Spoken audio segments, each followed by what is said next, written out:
Hello, and welcome in my new video. Today I saw this beautiful and super comfy bottom-up midi skirt. You can style this skirt in many ways. You can wear it as side slit, back slit, front slit, or without slit. You can add pockets to it or leave it without pockets. To sew it, I use 100% cotton bedsheet. Same bedsheet I used to sew puff sleeve midi dress. So, one bedsheet and two trendy projects. Here's the reason I love upcycling so much. I will leave a link to this dress in description box for all of you who will like to sew this midi dress as well. So, subscribe, comment, like, and let's sew it together!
And here you have it, ready midi skirt.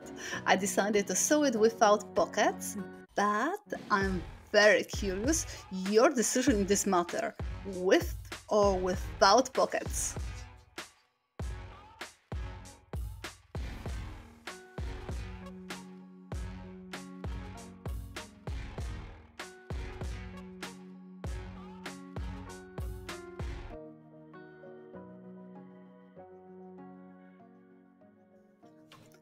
Thank you for watching. Have a great day and most importantly, have fun!